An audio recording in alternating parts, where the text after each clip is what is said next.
We will have to devise innovative plans to ensure that minorities, particularly the Muslim minority, are empowered to share equitably in the fruits of development. They must have the first claim on our resources. जब भी चुनाव का समय आता है तो आरोप प्रत्यारोप का दौर भी शुरू हो जाता है, जहां एक तरफ कांग्रेस भारतीय जनता पार्टी पर धर्म की राजनीति करने का आरोप लगाती है, तो वहीं दूसरी तरफ कांग्रेस पर भी मुस्लिम तुष्टीकरण के आरोप लगते हैं। और जब भी तुष्टीकरण की बात आती है तो एक नाम जरूर आता है और वो है सच्चर कमीशन का। आखिर ये सच्चर कमीशन है क्या, कब आया, इसका उद्देश्य क्या था और इसके विषय में क्या क्या चीजें हैं जो लोगों के बीच में हैं, आइए इस पर बात करते हैं विस्तार से। नमस्कार, मैं हूं शिव पांडे और आप देख रहे हैं अखंड भारत आज तक।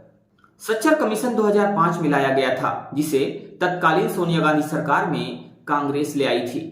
जैसा कि कांग्रेस पर आरोप लगते रहे हैं कि मनमोहन सिंह ने देश के संसाधनों पर पहला हक मुस्लिम का बताया था, जिसका वीडियो सोशल मीडिया पर एक बार फिर से इस समय जमकर वायरल हो रहा है।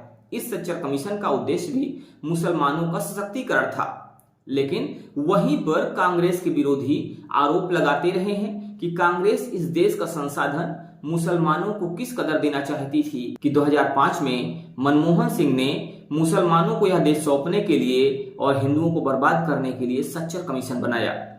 कांग्रेस सरकार के शासनकाल का एक और वीडियो इस समय वायरल हो रहा है, जिसमें मनमोहन सिंह वही बात दोहराते हुए नजर आ रहे हैं कि देश के संसाधनों पर पहला हक गरीब मुसलमान का है। I did not say the same thing. I said minorities, particularly the Muslim minorities, if they are poor, they have prior claim on the resources of the country. I used the word all for all minorities, and I added for mayor, particularly Muslim minorities, if they are poor, they have a prior right on the resources of the country. I stand by that.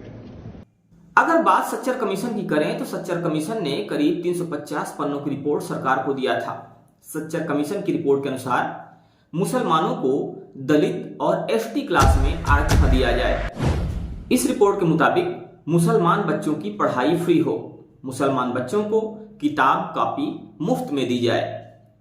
इसमें कहा गया है कि MBBS, engineering और IIT में मुसलमानों के लिए अलग से आरक्षण हो।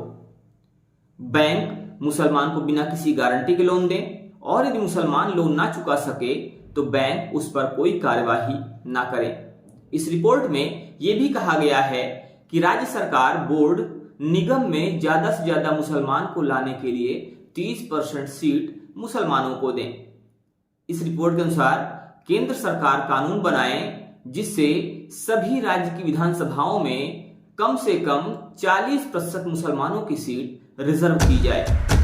इसमें यह भी कहा गया है कि केंद्र कानून बनाए जिससे संसद में दोनों सदनों में 30% मुस्लिम सांसद बनकर आए। मुसलमानों को व्यापार करने के लिए हर शहरों में अलग अलग इंडस्ट्रियल जोन बनाए जाएं, उनको मुफ्त में बिजली मिले और उन्हें 10 साल तक सभी टैक्स माफ किए जाएं ताकि वह अपना बिजनेस कर सकें। मुसलमान लड़कियों की शादी में सरकार 5 लाख रुपए की मदद करे। वहीं मुसलमानों को विदेश पढ़ने के लिए हर साल सरकार कम से कम 10,000 मुसलमान बच्चों को स्कॉलरशिप दे। इसमें कहा गया है कि मुस्लिम इलाकों में बैंक खोले जाएं जो मुसलमान को मुफ्त में लोन दें। मुसलमान के लिए अलग से आईआईटी और पॉलिटेक्निक खोले जाएं जिसमें सिर्फ मुसलमान बच्चे पढ़ें। जिस भी निर्वाचन क्षेत्र में मुस्लिम 20% से ऊपर हों, उस चुनाव क्षेत्र को दलित या आदिवासियों के लिए लोकसभा या विधानसभा के लिए रिजर्व ना किया जाए, बल्कि उनको मुसलमानों के लिए रिजर्व किया जाए।